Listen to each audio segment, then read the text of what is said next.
Hello friends, എല്ലാവർക്കും നമസ്കാരം. നമ്മൾ ഇന്ന് നടന്നിട്ടുള്ള പാലക്കാടും അതേപോലെ തന്നെ ആലപ്പുഴ ജില്ലയിലെ LDC 2024 ക്വസ്റ്റ്യൻസ്, ഇംഗ്ലീഷ് ക്വസ്റ്റ്യൻസ് നമുക്ക് നോക്കാം. ഓക്കെ, അപ്പോൾ ക്വസ്റ്റ്യൻസ് നോക്കിയിട്ട് അത്യാവശ്യം നല്ല എളുപ്പമുള്ള ഒരു ക്വസ്റ്റ്യൻ പേപ്പർ ആയിട്ടാണ് ഇംഗ്ലീഷിൽ എനിക്ക് ഫീൽ ചെയ്തത്. നമുക്ക് നോക്കാം. ആദ്യത്തെ ചോദ്യം, identify the meaning of the idiom a piece of cake. A piece of cake എന്ന് പറഞ്ഞാൽ എന്താ?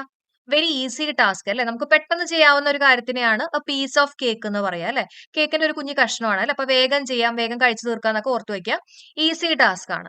ഇനി അടുത്തത് group of monkeys. Group of മങ്കീസിന് എന്താ പറയാ? ഗ്രൂപ്പ് ഓഫ് മങ്കീസിന്റെ നമ്മൾ പറയുന്നത് ട്രൂപ്പ് ആണ് അല്ലെ. അപ്പൊ ട്രൂപ്പ് നമ്മൾ ആരുടെയൊക്കെ കൂടെ യൂസ് ചെയ്യാം? കാംഗറൂന്റെ കൂടെ യൂസ് ചെയ്യാം, മങ്കിയുടെ ഗ്രൂപ്പിന്റെ കൂടെ യൂസ് ചെയ്യാം അല്ലെ. ഇനി അടുത്ത് നോക്കാം. ദേ Z we arrived late, change the speech. Okay, അപ്പൊ ഇവിടെ കൊടുത്തിട്ടുള്ള റിപ്പോർട്ടിംഗ് വെർബ് സിമ്പിൾ പാസ്റ്റ് ടെൻസിലാണ്. അതുകൊണ്ട് തന്നെ നമ്മൾ ഡബിൾ കോഡ്സിൽ കൊടുത്തിട്ടുള്ള ഭാഗത്തിന്റെ ടെൻസ് മാറ്റണം എന്നുള്ളതാണ് പറഞ്ഞിട്ടുള്ളത് അല്ലെ. അപ്പൊ ഇത് സിമ്പിൾ പാസ്റ്റ് ടെൻസ് ആണെങ്കിൽ നമ്മൾ ഏത് ടെൻസിലേക്ക് ആക്കുക? പാസ്റ്റ് പെർഫെക്റ്റ് ടെൻസിലേക്ക് ആക്കും അല്ലെ. പാസ്റ്റ് പെർഫെക്റ്റ് ടെൻസിന്റെ ഫോർമാറ്റ് എന്താ? Had plus V3. സോ നമ്മുടെ answer it is option C ആണ്. They said that they had arrived late. അടുത്ത ചോദ്യം, which is a synonym for the word resemblance. Resemblance എന്ന് പറഞ്ഞാൽ സാദൃശ്യമുള്ള അല്ലെ. അപ്പൊ സിമിലാരിറ്റി ആണ് ആൻസർ ആയിട്ട് വരുന്നത്. നമ്മൾ പഠിപ്പിച്ചിട്ടുണ്ട്. ടേക്സ് ആഫ്റ്റർ എന്നൊക്കെ പറഞ്ഞാൽ എന്താ? ടേക്ക് ആഫ്റ്റർ എന്നൊക്കെ പറഞ്ഞാൽ അച്ഛനെ പോലെ അമ്മയെ പോലെയൊക്കെയുള്ള സാദൃശ്യമുള്ള കേട്ടോ. അപ്പൊ ആൻസർ വരുന്നത് സിമിലാരിറ്റി ആണ്. ഇനി അടുത്ത ചോദ്യം, the fear of dark is known as. Okay, fear of dark, ഇരുട്ടിനെ കുറിച്ചുള്ള പേടി, അതിനെ നമ്മൾ പറയുന്നത് നിക്ടോഫോബിയ അല്ലെ. അപ്പൊ നൈറ്റ് ആണെന്നുള്ള രീതിയിലൊക്കെ ഓർത്ത് വെക്കാം. നിക്ടോ, നൈറ്റിൽ ഡാർക്ക് ആണെന്നൊക്കെ ഓർത്ത് വെക്കാം. നിക്ടോഫോബിയ ആണ് അല്ലെ. ഇനി ക്ലോസ്ട്രോഫോബിയ എന്ന് പറഞ്ഞാൽ എന്തായിരുന്നു? ഫിയർ ഓഫ് കൺഫൈൻഡ് പ്ലേസസ് അല്ലെ. ഒരു ക്ലോസ്ഡ് ആയിട്ടുള്ള ഒരു സ്ഥലത്തെ കുറിച്ചുള്ള ഒരു പേടിനെയാണ് ക്ലോസ്ട്രോഫോബിയ, കൺഫൈൻഡ് പ്ലേസസിനെ കുറിച്ച് കേട്ടോ.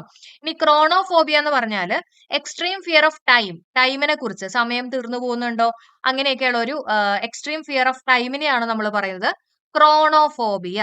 ഇനി അടുത്ത ഫോബിയ എന്താ കൊടുത്തിട്ടുള്ളത്? എയറോഫോബിയ അല്ലെ. എയറോഫോബിയ എന്ന് പറഞ്ഞാല് fear of being on aeroplane, നമുക്ക് ഈ എയറോപ്ലെയിനിലൊക്കെ ഇരിക്കുമ്പോൾ ഉണ്ടാവുന്ന ഒരു പേടി ഉണ്ടാവുമല്ലോ, അതിനെയാണോ പറയുന്നത്? എന്താ, അല്ലെങ്കിൽ ഫിയർ ഓഫ് ഫ്ലൈങ്ങിനെയാണ് നമ്മൾ മെയിൻ ആയിട്ട് പറയാ കേട്ടോ, എയറോഫോബിയ എന്ന് പറയുന്നത്. ഓക്കെ, ഈ 5 ചോദ്യങ്ങളും വളരെ സിമ്പിൾ ആയിട്ടുള്ള ചോദ്യങ്ങൾ തന്നെയായിരുന്നു. ഇനി അടുത്ത question, right the one word substitute for the art related to decorative and beautiful handwriting. നല്ലൊരു ഹാൻഡ് റൈറ്റിംഗ് ഉള്ള ഒരാളെ അല്ലെങ്കിൽ ആ ഒരു ആർട്ടിനെ നമ്മൾ പറയുന്നത് എന്താ? കാലിഗ്രഫി അല്ലെ, calligraphy. One of my friends dash with me yesterday. Answer വരുന്നത് വൺ ഓഫ് വരുമ്പോൾ നമ്മുടെ കോഡ് എന്തായിരുന്നു? Open and save. എല്ലാവരുടെയും ഓർമ്മയിലൊക്കെ വന്നു എന്ന് വിചാരിക്കണു. വൺ ഓഫ് ദ വന്നു കഴിയുമ്പോൾ പ്ലൂരൽ നൗണും സിംഗുലർ വെർബാണ്. സിംഗുലർ വെർബ് എന്ന് പറയുമ്പോൾ ആൻസർ ഇസ് അല്ലെങ്കിൽ വാസ് ആണ് ആൻസർ ആയിട്ട് വരിക. ഇവിടെ യെസ്റ്റർഡേ കണ്ടതുകൊണ്ട് തന്നെ നമ്മുടെ ആൻസർ വാസ് ആണ് വരിക അല്ലെ. I'm sure that somebody was spying on us എന്ന് വേണം. സ്പൈ ഓൺ എ പേഴ്സൺ അല്ലെ. അപ്പൊ സ്പൈയിങ് ഓൺ അസ് ആണ് ആൻസർ ആയിട്ട് വരിക. ഹി കെയിം ഏർലി, എന്തായിരിക്കും ക്വസ്റ്റ്യൻ ടാഗ്? കെയിം ആണ്, സിമ്പിൾ പാസ്റ്റ് ടെൻസ് ആണ്. അപ്പൊ അതുകൊണ്ട് തന്നെ ഇവിടെ നെഗറ്റീവ് ആയിട്ട് വരണം. ഡിഡന്റ് ഹി ആണ് ആൻസർ ആയിട്ട് വരിക.